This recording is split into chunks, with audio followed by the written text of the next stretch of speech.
ఊసరవెల్లి లాంటి మైనంపల్లి లాంటి కూడా ఇష్టమైనట్టు మాట్లాడుతూ ఉన్నారు. 2014లో నువ్వు ఎమ్మెల్యే అయింది, 2018లో నువ్వు ఎమ్మెల్యే అయింది. ఎవరి కాలు పట్టుకుంటారో ఆయన భయ నువ్వు అర్థం కాదు.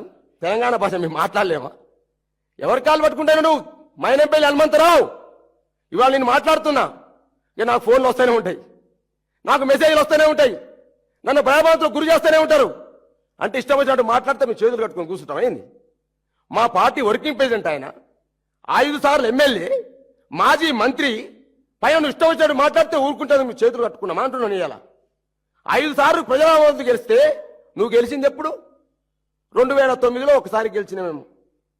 తదనంతరం 2014లో మా కేసీఆర్ గారి కాళ్ళు పట్టుకొని, మా కేటీఆర్ గారి కాళ్ళు పట్టుకొని, మా హరీష్ రావు గారి కాళ్ళు పట్టుకొని, అన్నా నాకు రాజకీయ జీవితం లేదు, నాకు రాజకీయ భిక్ష పెట్టండి అని భిక్షాంజీ అని చెప్పేసి కాళ్ళు పట్టుకున్నావయ్యా నువ్వు. హరీష్ రావుది, కేటీఆర్ది, కేసీఆర్ది. పోనీరా ఇటువంటి నీతి మాలిన కుక్కలు అనేక మంది చంద్రబాబు నాయుడు సంఘంలో చేరినాయి.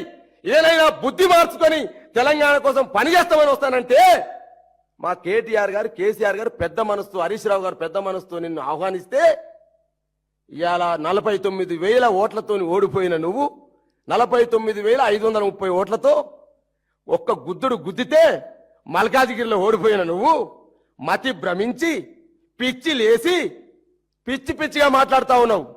ఖబర్దార్ మైనంపల్లి హనుమంతరావు.